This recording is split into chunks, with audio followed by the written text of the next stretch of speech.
Hello and welcome to the Insight series that we hold here at JM Financial Center for Financial Research at IIM Udaipur. Today we are honored to have with us Professor Abhinav Goyal, Chair in Finance and Director of Global Engagement at Birmingham Business School. Professor Goyal's research interest lies in IPOs, privatization, corporate governance, and role of institutional factors with a strong focus on emerging markets. Thank you for joining us today, sir. Thank you. Thanks, Nisha, and thanks, Orbita, for having me. And it has been a pleasure talking to the colleagues, talking to the PhD students over this morning. So, as your work is extensively on initial public offers or IPOs, we would like to have your insights on it. So, first, talking about entrepreneurs, what do you think are some of the biggest misconceptions entrepreneurs have about going public? I think one of the main misconceptions, or at least that's what my view is, that at least we are seeing a significant shift when the firms are going public. So if you look at US market until a decade ago, on an average, firm would have been there for 7 to 8 years before they would go for a registration or before they'll go public. And lately after COVID, it has gone up to as high as 11 years basically and that's an average scenario, right? While in India, it's generally between 3 to 5 years. And then the government has also relaxed the criteria and there are different routes through which they can go public. So the CEOs or founder CEOs are thinking that if we go public, then we can basically get the right valuation.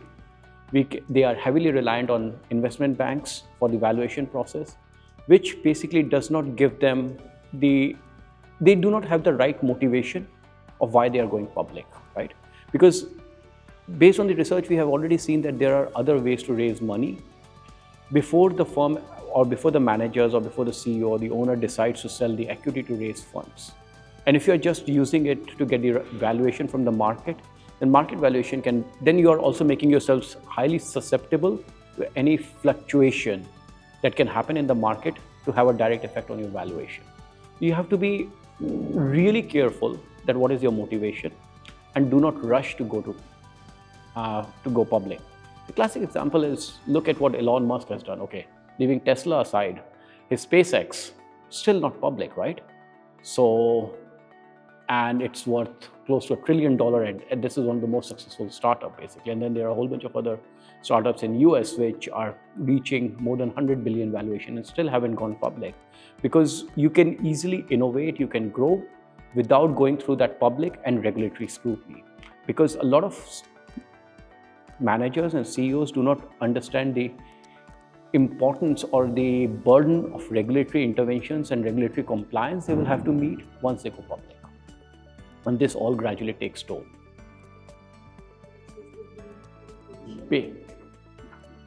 Concentrate on your core expertise, concentrate on your business model, get the product right, get the company right, and then go for a listing.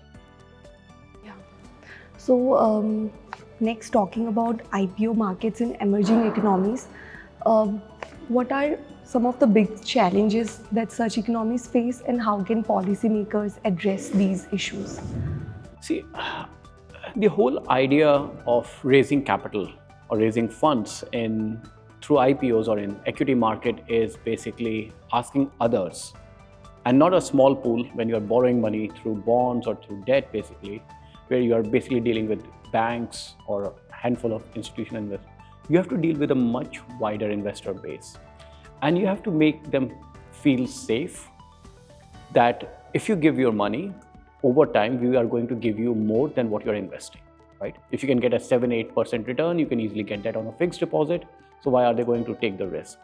So unless both at the firm level and more importantly at the institutional level or at the country level, the system can make the shareholders feel safe to invest, you'll have an active and engaged IPO market. Of course, there can be some isolated cases where where the investors lose money, but in general, the overall perception should be that the investors should feel safe when they are putting in their funds. Now, that is for the local investors. For a good IPO market to grow, like what we are seeing in India, what we have seen in China, there should also be the facility of repatriation of funds. Because no country or no place is an island, right? You have to, it's more of an integrated setting. You have to bring in funds from foreign countries, foreign institutional investors to come in, both from Europe, US, Asia, right? So with the ease, their money or their funds can flow into India. With the equivalent ease, they should be able to bring it back to their home country when it's necessary. So they shouldn't feel insecure, or they shouldn't feel funneled in, basically, where they think that they cannot bring their funds at any point in time. If you can give that level of overall market maturity, market safety to these investors, then I think you can have really bustling, growing capital markets. So you have to make both your domestic investors feel safe, that their returns will grow over time because they are not. So the idea of it should be that the government should be vetting the companies when they are giving them permission or license to go public, right?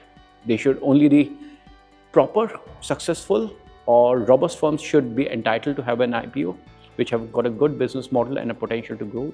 And when it comes to foreign investors, of course, they are more sophisticated, so they have done their research, they will only put their money. Retail investors on the domestic side are not that sophisticated, but if you're looking at the foreign investors, they should have the security and the feeling that they can, the confidence that whenever they want to cash out and move back, bring the funds back to their home country, then they will have that facility. If you can merge these two aspects, then I think you can have a very good IPO market. And then to a great extent, both India and China has been lately able to do that. And that's why we have very active IPO markets. Yeah, so a strong investor protection environment. Exactly. And, yeah. So you mentioned about retail investors. So lately India has seen like a boom in IPOs, like a record high numbers of IPOs taking place. So talking about retail investors, what should they be mindful of when they decide whether or not to participate in an IPO? I'll go back to my first response. If as a manager, you need to know what you are doing when you're going public, so does the investors should know what they are doing when they are putting their money, right? It should not be a herding mentality. You just do it because someone in your office is doing, or one of your friends or relatives said that this is going to be a good IPO and let's go for it. We have seen a lot of investors crash and burn, basically. When I'm teaching herding, or when I'm talking about herding to my students, basically undergraduate students, I say, do not be like monkey see, monkey do, right? So you have to be a little bit mature, and you should have a little bit of financial literacy. You need to know what are the basics of investment. You need to do a little bit of your own research. You're investing, even if you're investing 10,000 rupees or 20,000 rupees, that is a substantial part of your income, right? Of course, if you have a higher net worth, then you will have fund managers to look after your money. But if you're investing on your own side, then at least do some due diligence. Do not just do it blindly. Now, going back to your original question, which basically says that, what about the surge in the level of investors, right? If you look at the data, that does not reflect that. It's just that now we are hearing a little bit more buzz about it in India. Because I looked at the numbers, basically. Right now, only 19 to 20%, so 1/5 of the total capital, market capital of the NSE is held by the retail investors, which is not a big number. This is pretty much equivalent to what we have in US, across Europe, basically, right? If you look at the number of demat accounts, there are only 200 million or 20 crore demat accounts. And I'm sure on an average, everyone has got at least 2 demat accounts in the country, right? So you're talking about less than 10% of the total population of India participating. The only thing is that we are such a big country that 10% can be bigger than a lot of countries in Europe, right? So it could be basically half, like not half of the Europe, but a major part, like, right? So it's just that the numbers gets ballooned, right? But the proportion is still very little. Just to compare it with China, at the peak before the 2016 market crash, retail investors were responsible for up to 80%, 85% of the daily trading volume. India has never crossed more than 25% ever. So, and China had a comparable population as India, right? So that's way, way more than what we have seen in India, right? And even after the crash and after the COVID crisis and the market crisis, and their markets haven't been doing really well lately, basically. Still, the level of participation there is pretty much around 60 to 70%. So, which is almost 3 times. And I'm talking about the retail investor participation, which is still 3 times of the retail investor participation out here in India. So, I think it looks, we can get a perception that there is an increased numbers, there is increased growth, but relative to other comparable countries, we are still far behind, basically, I think. Yeah. Why do you think there is this gap? Like, why are retail investor participation still quite low in India despite there being a... Because I think we have a way... So after COVID, what we saw internationally was a surge in financial inclusion, especially in Southeast Asia. You know what financial inclusion means, basically getting your bank accounts and having a proper. But still the level of financial inclusion in India is around 70 to 80% compared to China, basically, right? Where the level of financial inclusion is almost 95 to 100%. So how can you expect people to have an active participation in stock market if they do not even have an active bank account? So to get there, again, that goes back to the idea of financial literacy and starting with baby steps, basically. First, you have to fix the problem at the grassroots level, and then you can... And I think that's not a bad thing, because again, that is at least stopping people to investing in something that they do not know, right? And India is an emerging country, but let us be realistic, we still have a lot to catch up on compared to our other emerging countries in the world. Right. So financial literacy is something... So there has been an extensive research that has come out in a few years, especially in economics journals and finance journals, basically, which stresses on the importance of financial literacy. There are surveys, and that significantly helps in dissemination of the information, and it removes the level of information asymmetry and information confusion that exists in the minds of the investors when they are putting their money. And better financial literacy does help in the idea of getting better investor protection, better market inclusion, both IPO market activity, in general market activity, trading volumes. So it improves, it helps sustain, and it helps improves markets over time. Yeah. So on a related note, like talking about IPO underpricing, so I as a retail investor, how should I interpret IPO underpricing? Should I hold the shares or exit? Okay. See, underpricing is an interesting concept, right? Now, as an investor, underpricing is good because you make money on the first day, right? But if we go back to the concept of underpricing, let's go to our basic history, right? Look at the social sciences literature, right? Why were markets created?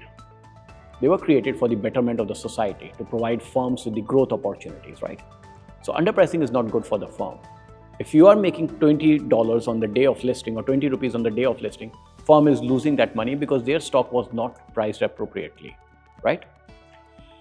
You're looking for your gain to make that money on the day, but the firm is losing way more because you're one investor, but they had millions of investors, right?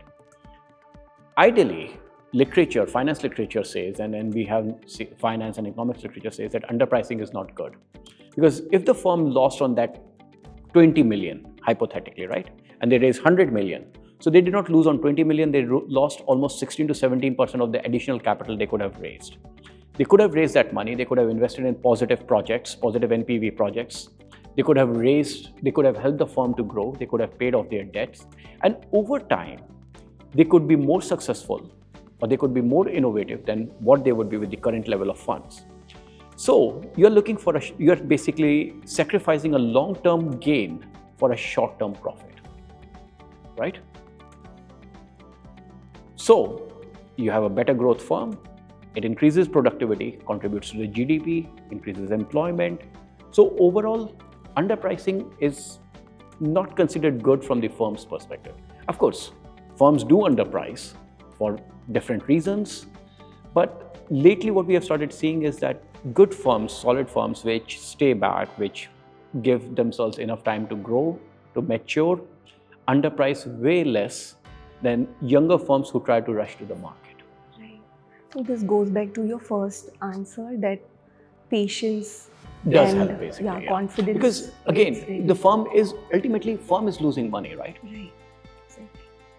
Yeah. So I think that's a very insightful note to end this conversation with. Thank you so much. It was very interesting to note your insights on the IPO market today, sir. I know they are a little controversial. We hope our viewers will also find this very interesting Thank you. as we Yeah. find it. Thank you for joining us today. We are Pleasure very is all glad mine. to have you. Thank you.